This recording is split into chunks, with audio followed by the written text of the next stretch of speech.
Good afternoon, welcome to VANIK-IAS. We will discuss current affairs of 4th May. First is Supreme Court ruling on consensual divorce.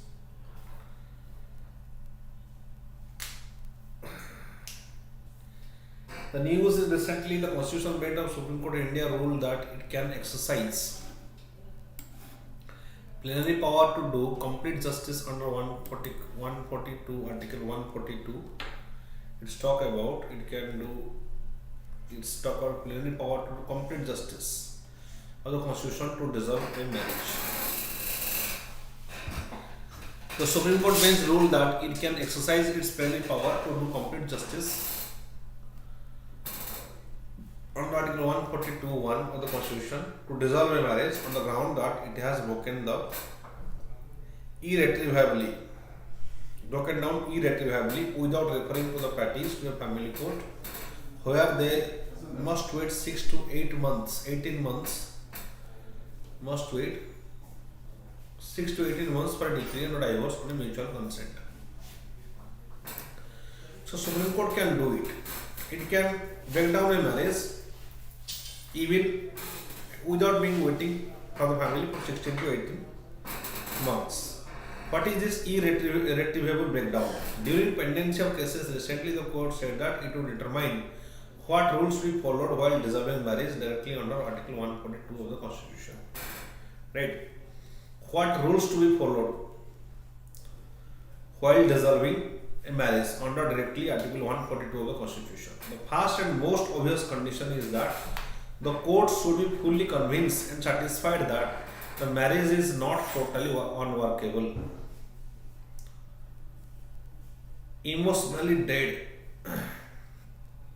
beyond salvation, and therefore dissolution of marriage is the right solution and the only way forward. So whenever the court realizes that, they can give a decree that it will be dissolved immediately. It can be dissolved immediately. Okay.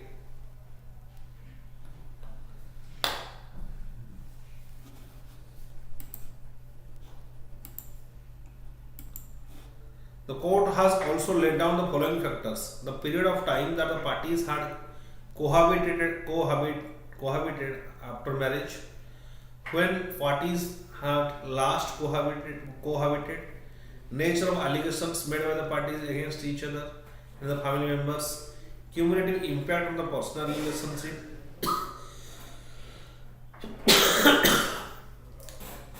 order passed in the legal proceedings from time to time, whether and how many attempts were made to settle the disputes by a court.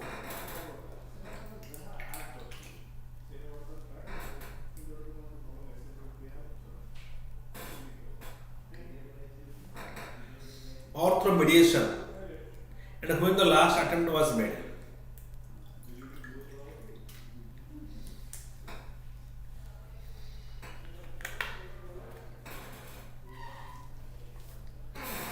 So these are the factors on which the Supreme Court will take cognizance and decide about a marriage, and it can give verdict under Article 142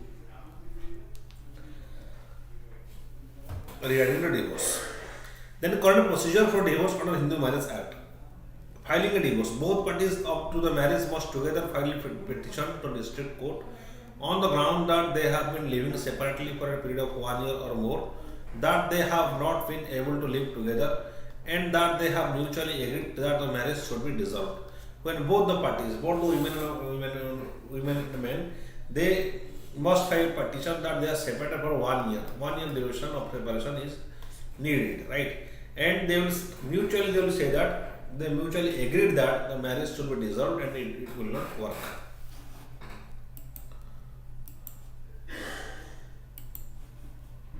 Mandatory cooling off period. Under section 13B of the Act, the parties must have a second motion before the court. Second motion before the court not earlier than 6 months after date of presentation of the first petition, not later than 18 months. So it should not be less than 6 months. The separation should not be less than 6 months, and in the second petition should not be later than 18 months after the said date. If the petition is not withdrawn in the meantime, a mandatory 6-month wait is intended to give the parties time to withdraw their plea. So, if that is not withdrawn within the 6 months, within that given time, that is 16 months to 18 months, a 6-month wait is intended. So the parties has time to withdraw their plea. If they suppose there is a chance given by the court that the two parties, both women and women, they can take back their request of divorce even within the 6 months will be given, time will be given to them. The process of obtaining the degree of a divorce is often time consuming and lengthy owing to a large number of similar cases pending before the family courts. Right, large of similar cases are pending. Article 142 of the Constitution, under subsection 142, Supreme Court may pass such decree that or may such order as necessary for doing complete justice in any cause or matter, or any decree passed or order so made shall enforceable through territory of India. So under Article 142, Supreme Court can take any action, can decide on any case and give complete justice to the people of India, and based on that also it is said that it can intervene in the marital disputes and can facilitate early divorce as well based on Article 142.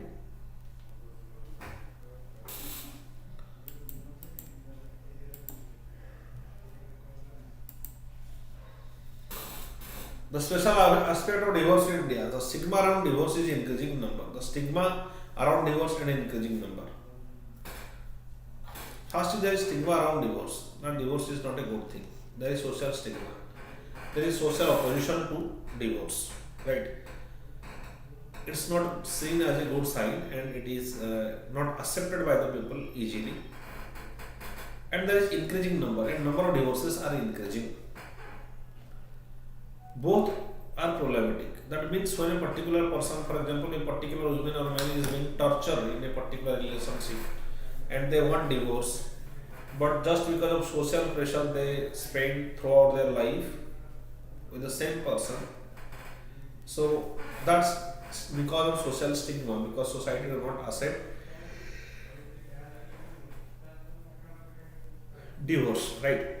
And the number of increasing number of divorces. Why the divorce are increasing? It's a matter of society. Why divorce rates are increasing? Divorce rates are increasing because why divorce rates are increasing? Because of urbanization, because of westernization, because of modern values like liberty, where people want more liberalization. Okay. In Indian culture, marriage is a holy institution. Divorce is considered as a taboo, right? It's a holy institution. That's why the divorce rates are less. Although the situation is improving as younger generation is becoming more independent, the term divorce is still frowned upon. Despite the fact that Indian divorce rate is lower than the Western countries, the number of divorce cases steadily increasing as a result of different social and economic changes. Number of divorce rates are steadily increasing at present time. Why? Because individual tolerance is declining. The role of the ideology of individualism is increasing, right? Individualism ideology is increasing among the individuals, and as they are economic liberalization, so people are no more dependent on other. People are no more dependent, right? People are no more dependent on the other person or the husband. For example, women is no more dependent on the husband regarding the financial securities. That's why that is also one parameter. That's see, there are multi parameters. This independency, that so even if they are tortured earlier, what was happening when they are tortured? They are not going away or not taking divorce because they think that it is also a matter of financial security, right? But at present time, the economic liberalization or with higher share of income opportunities for the women, now women take their decision based on the fact that if they are tortured and they are financially independent, definitely they will not stay married, right, with the same person. So divorce will be obvious. Next is Mental health. Divorce has been identified as a risk factor of mental health disorders and linked to negative mental health outcomes. Right, because of divorce, negative mental health outcomes we have resurfaced. There will be anger issues, there will be anxiety issues, there will be depression in many people. Right, chronic depression occurs because of divorce, and both the family getting affected, both the parents getting affected, and obviously the children. If there is any children, the impact is very severe on the children because they are the persons who are going to suffer the most. Social and financial effects. Divorce is a particularly detrimental impact on the family's financial stability. Detrimental impact on family financial stability. If both people are earning, then what will happen now? It will be divided. Social environment, academic employment, social environment also, and academic employment performance, as well as the family psychological and physical well-being. As well as the family's psychological and physical well-being. Right? Psychological issues occurs in also psychological problems occurs. Various psychological problems occurs. Physical disorders also get developed because mental health is not proper. That's why. So there is low performance in the academic. It's a common thing. On children, divorce has significant impact on parent-child connection. Usually, it is seen that children as well as custodial parents do not have that connection with which a child and parents should have. Children of divorce are more likely to experience negative feelings, lower self-esteem, behavioral problems, anxiety, depression, mood disorders. All these things will develop in the matters of children. So, various mental problems develop children who are born from the divorced parents.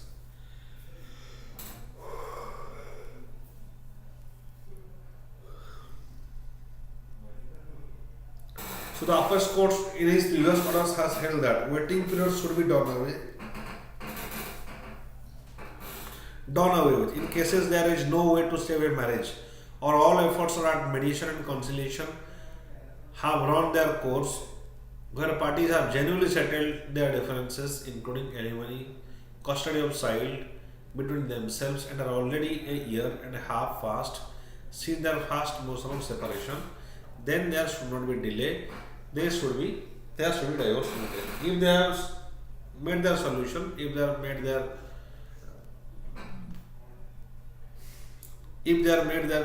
division properly about settlement, about alimony or custody of child, then divorce should be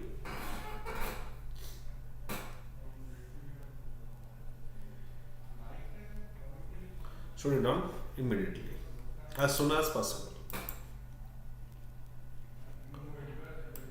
The goal of zero hunger. To achieve the goal of zero hunger, India should have a special immediate focus on India's youth and children, youngest children. According to World Health Organization, minimum 33% of daily calorie intake expected to come from food at 6-month age.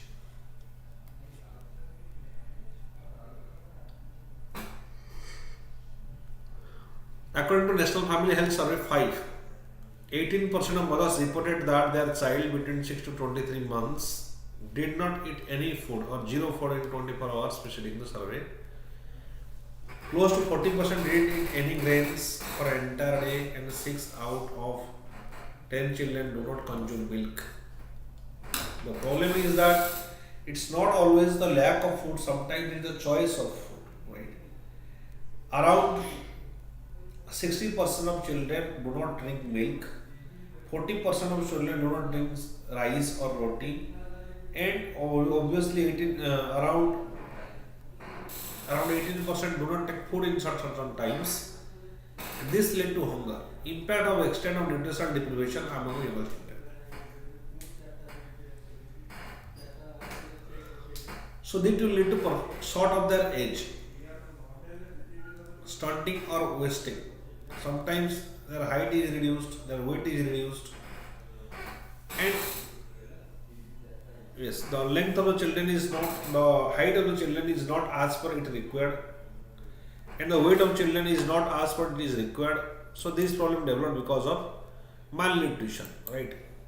That it doesn't only link about the physical health but also to mental health.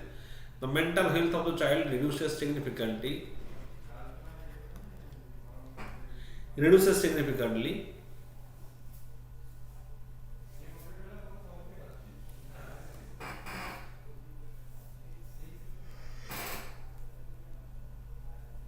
If nutritions are not proper, the mental health of the children reduces significantly.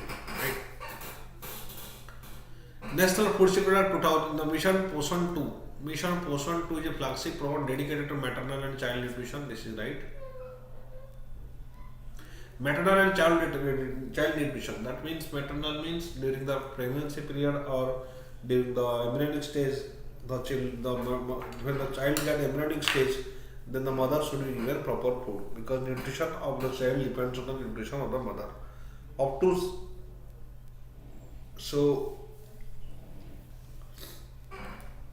After childbirth also, the nutrition of children is very important. That's why government is sending 6,000 rupees to the pregnant women. Also, there is various programs like Poshan Abhijan that provides nutritious foods to.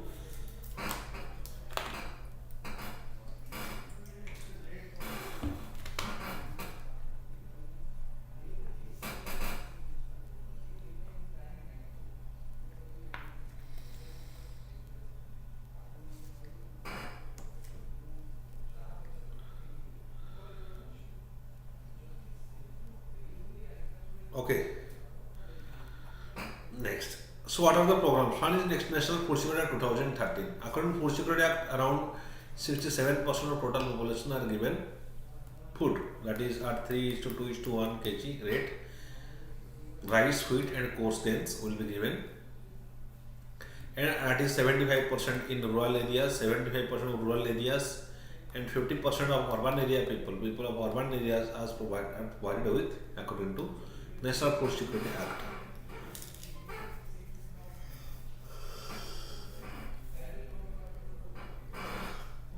Zero hunger. What is zero hunger? Zero hunger program began 2017 to improve agriculture, health and nutrition. Yes, improve agriculture, health and nutrition. Why agriculture? Because agriculture will make the food crops cheap. Right? Hunger is not because not that people are not able to eat. Fact is that, for example, when tomato price increases, when it become 100 per rupees per kg, then obviously there is tendency that people will purchase 500 gram. So nutrition will reduce. So obviously nutrition issue, and obviously the nutritional intake will reduce.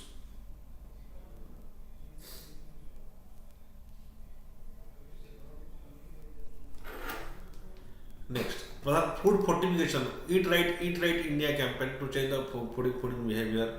What is food fortification? Food fortification means suppose midday meal schemes are given, right?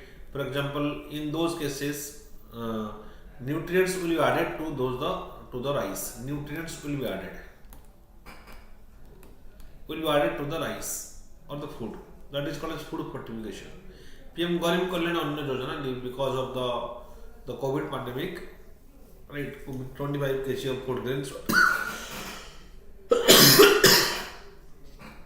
were given, and PM Garib Kalyan Anna Yojana. Government has also started One Nation One Ration card. One Nation One Ration. Why? Government has started this because the migrant workers, especially those who are migrated from the rural areas to urban areas and they do not enjoy social security benefits, they can get their foods by One Nation One Ration initiative.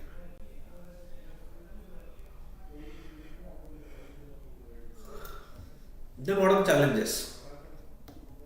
Zero food underscores that achieving sufficiency in food production in the world in its countries, milk production does not necessarily mean attaining food security. So whenever we have highest milk production or highest production, that doesn't mean that food security. Deficiency in data food-based metrics related to food and dietary consumption is to effectively monitor and assess the performance of government initiatives. So these are the challenges. First thing is that just because the production is high, that doesn't mean that food security issue has ensured. Second thing is that there is also data deficiency to monitor the performance of government initiatives. Data deficiency is a problem as well.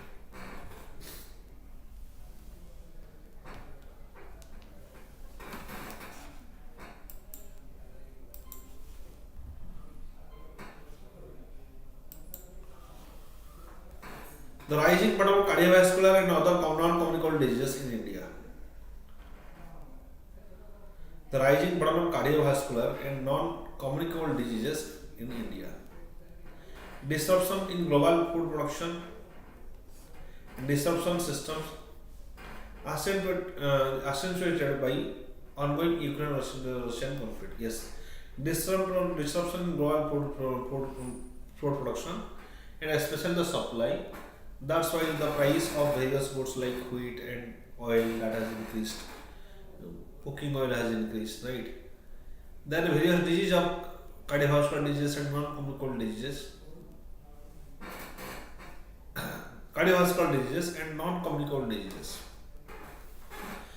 That has also increased, and that lead to hunger. That is also a challenge because of improper food intake. So what should be done? Given their multifaceted factor and nature with regard to what causes stunting and wasting among children, specific nature of deficiencies must be addressed. Assessment using household level food insecurity models developed by Food and Agriculture Organizations. Household level food insecurity models be developed. This will constitute foundation of evidence-based policy. Right, proper policy can be done. If observation of the people are in detail, not the research. If the research is done in detail, household level, what is the consumption of food at household level? Then multiples, not single ministry departments of the governments of India should take responsibility for designing, implementing, and monitoring the policies. Designing, implementing, and monitoring the policies.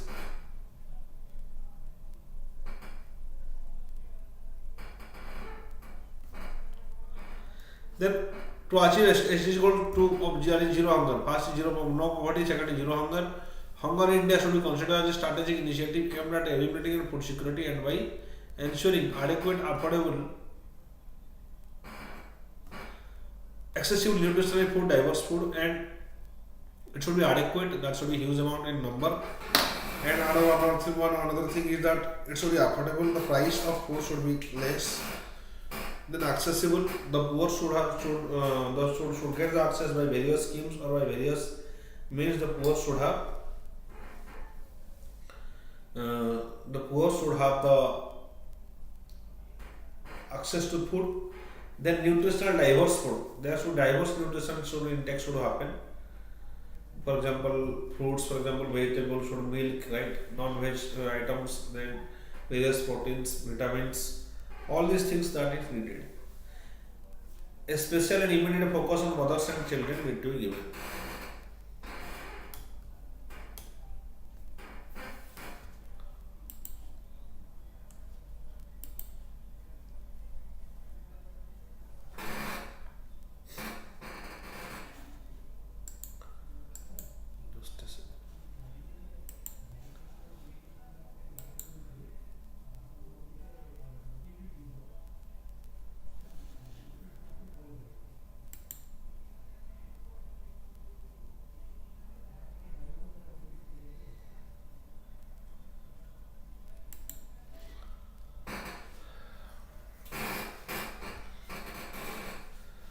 Okay.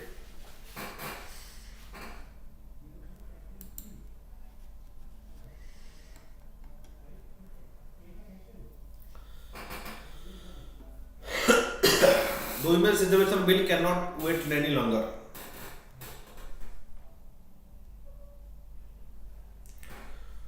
In context of India, may have achieved suffrage early, but women still face significant barriers to political participation.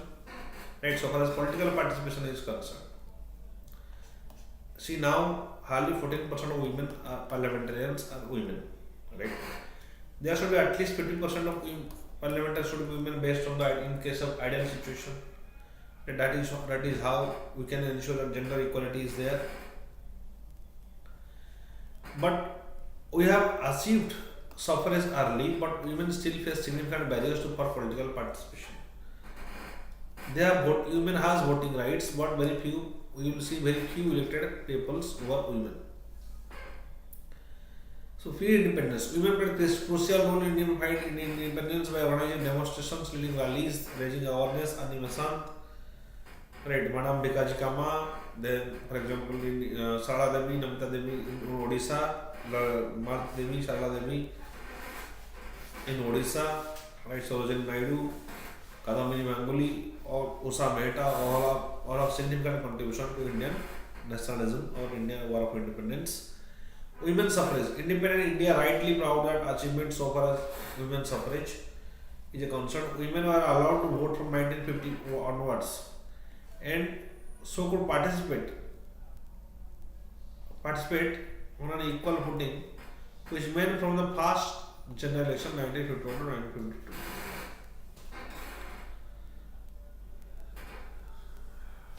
So they are allowed the voting power after 1950. Women are given voting power. India has the charismatic female leaders like Indira Gandhi, Jayalalitha, Mayawati, Sushma Swaraj, Mamata Banerjee, and others. Several leaders at various state level as well. There are numerous female representatives in the Constituent Assembly as well. But the fact is that in Constituent Assembly, the female members they refuse to give any type of reservation to women in legislation. They are not agreed to provide any. They are not agreed to provide any type of reservation to legislature to ensure women's participation. They are of the view that women can fight themselves and reach the heights, and that's why there is no reservation on the basis of gender are given to women in the Indian Constitution. Just a decade ago, three of India's largest states, West Bengal, Tamil Nadu, and Uttar Pradesh, were in the spotlight being led women chief ministers. A decade ago, there was women chief ministers. So there was Janita, there was Mayawati, right? Then there was then there was then there was Janita, there was Mayawati, and Mamata Banerjee. Just a decade ago, three of India's largest states were in the spotlight. Lack of substantial representation. Even 75 years of independence, Parliament lacked substantial representation from half of the population. Women were holding 14% of the seats. Only 14% of seats were held by women. Another issue is that those issues are solved by or majority of the works of the women MPs are done by their husbands.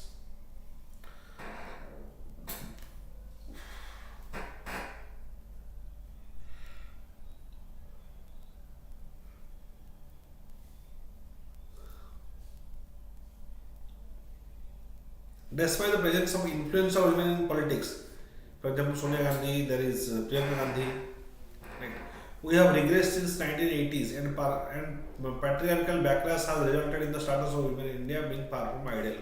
So after 1980s, after 1980s, we can see we have gone in regressive manner. That means the participation of women is declining day by day. Okay.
Female candidates are often made to contest in election as namesakes of their husband. That is the concept of Pati Panchayati Raj. In case of, for example, in case of Panchayati Raj system also, we have seen that around more than 35%,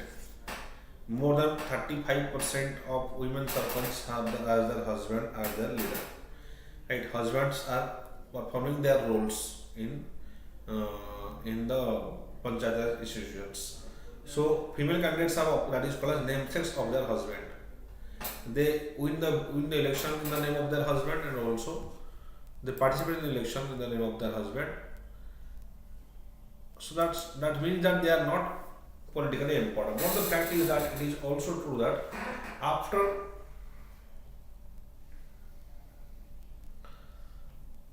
but the fact is that after 1 year and 2 years, suppose one women sarpanch completes his tenure of 5 years. If he is getting second terms, then in second years they are performing better. In the first year of their service, suppose in the second year of their service is better than the first year of service. In third year of service, they are performing more independently than their second year of service, and the fourth year of service is more independent. Similarly, gradually their independence increases, the performance of women increases, the political empowerment of women increases gradually. Right.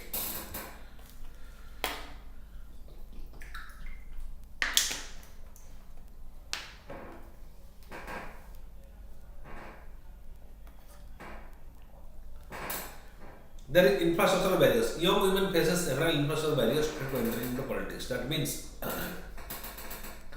the structure of politics itself do not allow women to enter into political arena. It is especially in male-dominated society. Also, the societies do not feel good about those women, or to society usually not promoting women to participate in the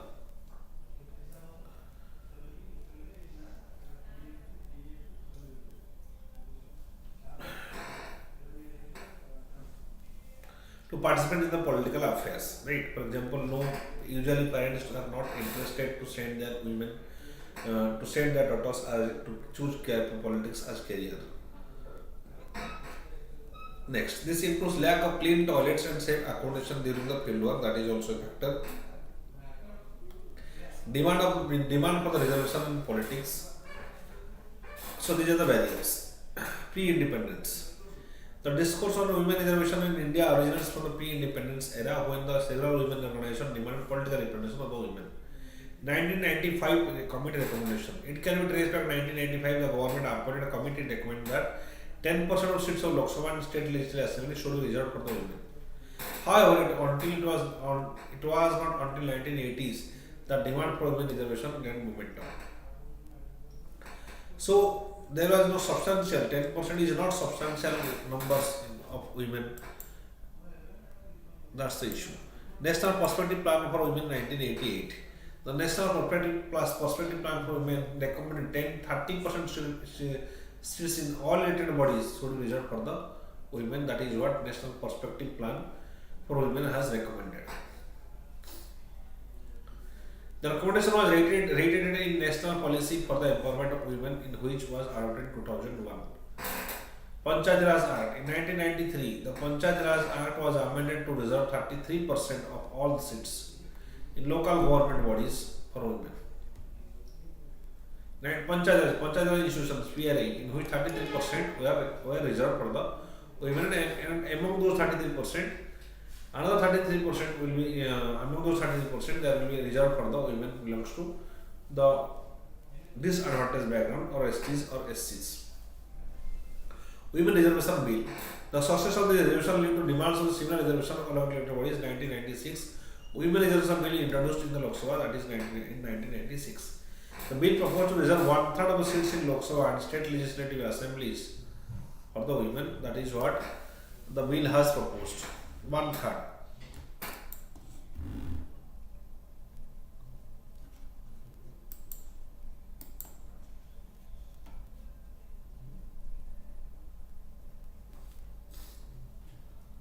Lapsed. However, facing strong opposition from some political parties, it laughs but gained more momentum again in the early 2000s. On March 9, 2010, the bill approved in Rajya Sabha. The Scandinavian countries have been implemented the policies, governance structures that support gender equality, women empowerment, which lead to women representation in political leadership in positions. Rwanda, in deep scars of Rwanda, the Central African nation from genocide, are being healed by predominantly leadership that comprises women. It has resulted in key social reforms. Norway implemented quota system 2003, required 40% seats to be corporate boards to be occupied by women. Now it's the time for women in India, the mother of democracy, to lead the nation. So, in case of Scandinavian countries, in case of Rwanda, in case of Norway, it is seen that the political reservation and reservation in various administrative bodies has ensured and it has shown good result. Good result is expected.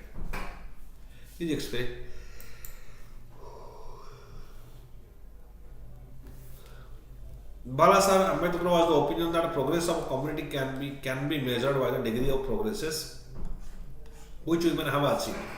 But we are still far away from the benchmark. Degree of progresses which women has achieved that need to be measured. The progress of a community depends on the degree of progress women has achieved. That is a parameter based on which we can measure the development of a society. A nation that still struggles to provide basic health care and education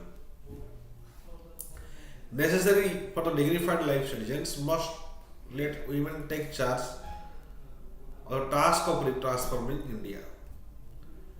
As India strives to become Vishwaguru, we must not overlook the pivotal role of women in playing in nation building and development. Women reservation bill cannot wait any longer to get passed.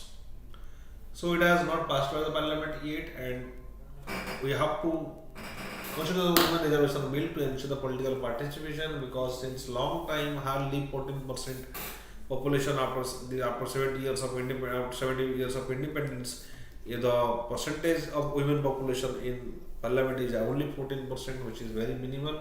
That's why we have to ensure we cannot move forward if we leave 50% of population back. That's why the women reservation will need to be passed by the parliament.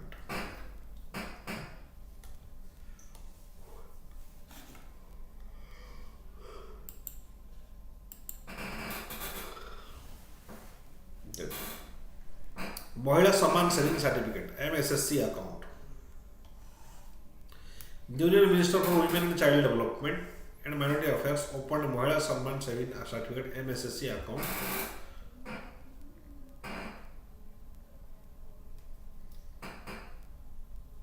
Is given. It's a small saving deposit facility over 2 lakh in the name of women and girls, tenure for 2 years, at fixed interest 7.5, and partial withdrawal option is there.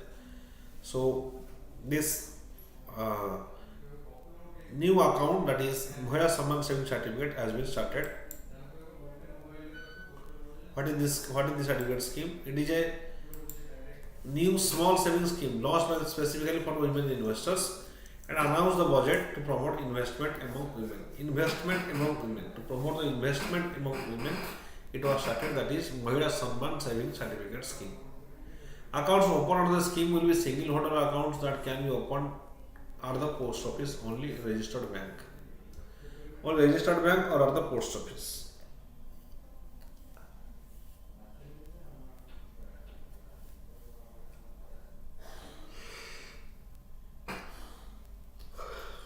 Who can open a Mahila Samman saving account? Any woman can open a Mahila Samman saving account that can be opened for herself or on behalf of a little girl. A time gap of 3 months shall be maintained between the existing account and the opening of other account. Any woman can open it on behalf of a little girl, and there should be gap of 3 months. Limit on minimum and maximum investment. The minimum investment is around 1,000 and the maximum will be 2 lakh, and there will be interest of 7.5. After 2 years from the date of opening, eligible balance will be paid to the depositor. that is payments on maturity. So after 2 years, the balance should be paid to the depositor.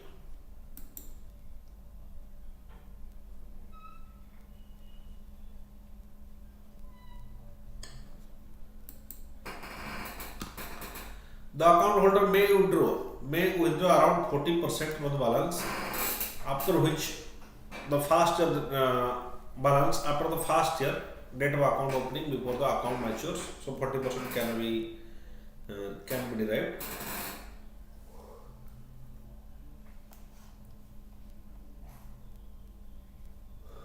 The account shall not be closed before maturity except in the cases of on the death of account holder, extreme compassionate ground, life-threatening disease, deceased account holder of the death of the guardian, production of irrelevant documents, date of the guardian on the production of relevant documents. So when in case of death only, this premature closure of account is possible. When the account is closed prematurely, interest on the principal amount is payable at the rate applicable to scheme for which the account was held. So that much amount of based on the deposition, the interest will be paid.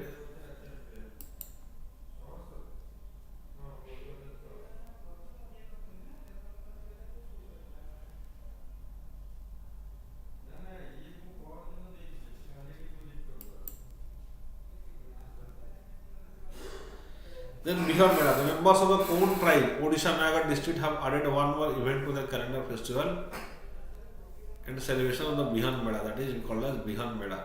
Members of the Kon tribe have started Bihar Mela.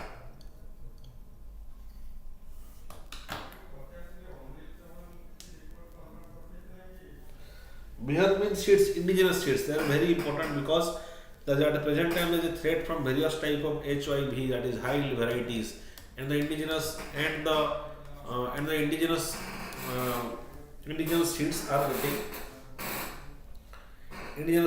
getting destroyed.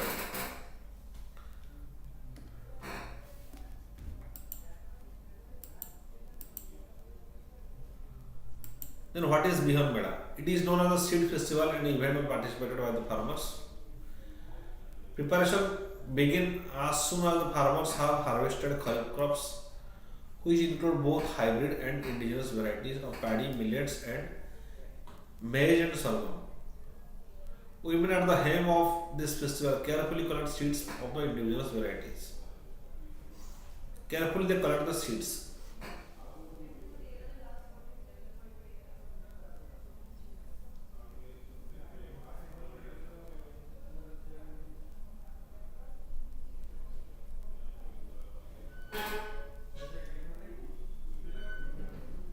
Women at the helm of festival and carefully collect the seeds of indigenous varieties and store them in earthen pots. On a designated day in December, they decorate the pots in red and white motifs, place them in bamboo basket, carry on their head villages where it is organized. This was introduced to help farmers to return their traditional ways of farming, that is mixed cropping. Why it was important? Why traditional year of farming is important? Because by traditional farming, what was happening? By traditional farming, that was natural farming, there was no degradation of land, right? And there was huge variety of crops that are resistant to adverse conditions. So that's why as they are environmentally environmentally sustainable, so traditional farming is getting promoted. That's why Bihar Mela is started.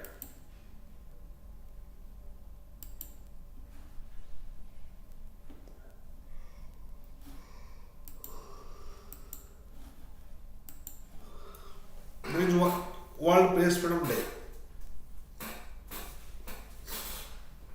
The UNESCO New York will host annual Press Freedom Day global conference from May 2025. The theme of World Press Freedom Day is shaping the future of rights, freedom of expression as a driver for all other human rights. Freedom of expression as a driver for all other human rights. Right? And it's the most important rights under Article 19, Clause 1. The day highlight the key topics. We to ensure economic viability of news media, mechanisms for making sure that transparency of internet companies, to strengthen media and information literacy, capacity that will help people to recognize and value journalism as an important part of the information of the public good.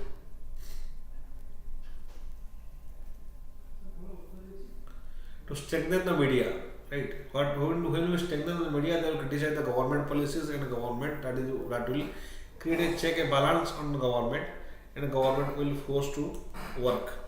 Right? When debate in public news occurs, then the government takes strong actions.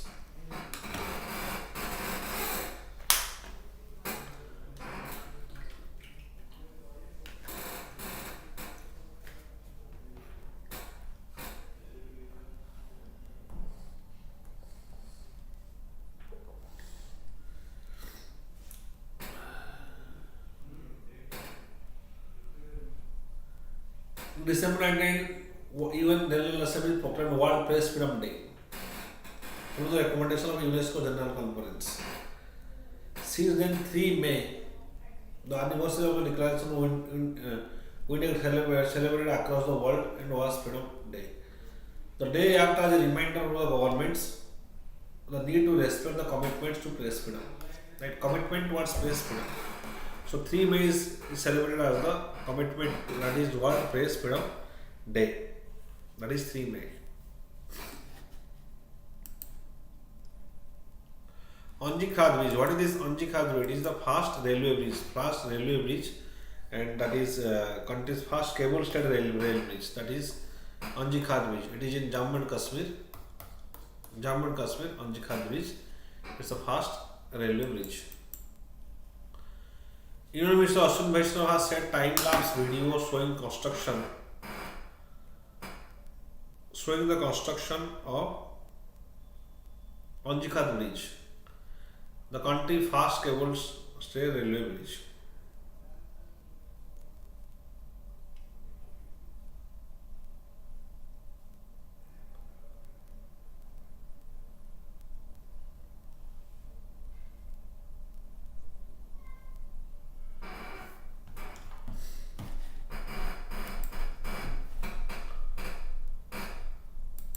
The total of 96 cables are there, length of 653 km. The fast cables or railways in the country is a part of Udhampur Srinagar Baramulla rail link.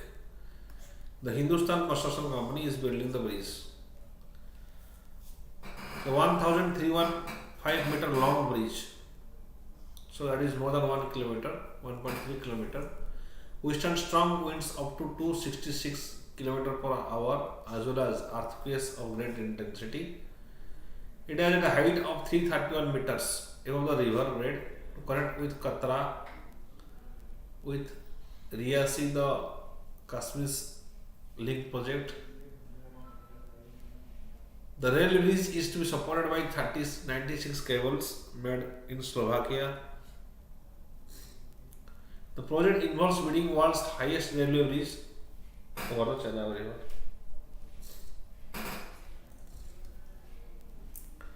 Highest railway bridge over the Chenab River. Bridge is being designed to facilitate train movement up to 100 km per speed. It is located in the Yangtze Mountains of Himalaya, where extremely daunting geological conditions. So this is about Anji-Khad Bridge. 96 cables that are brought from Slovakia are being used, and world highest railway bridge, and that is on the Chenab River.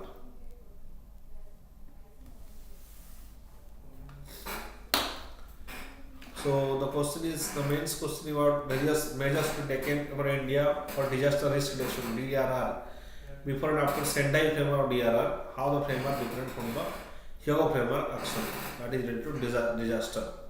Right? What should be done for disaster? What should be the pre-disaster actions? What should be the immediate action after the disaster, and what should be the post-disaster act? That is post-disaster act.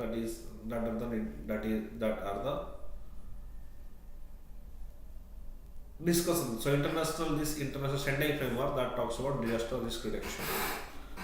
Okay. So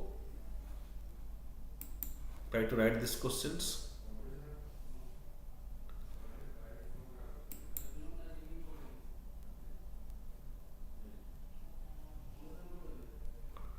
So the lectures end here, and like this video, share and subscribe to VANIK-IAS.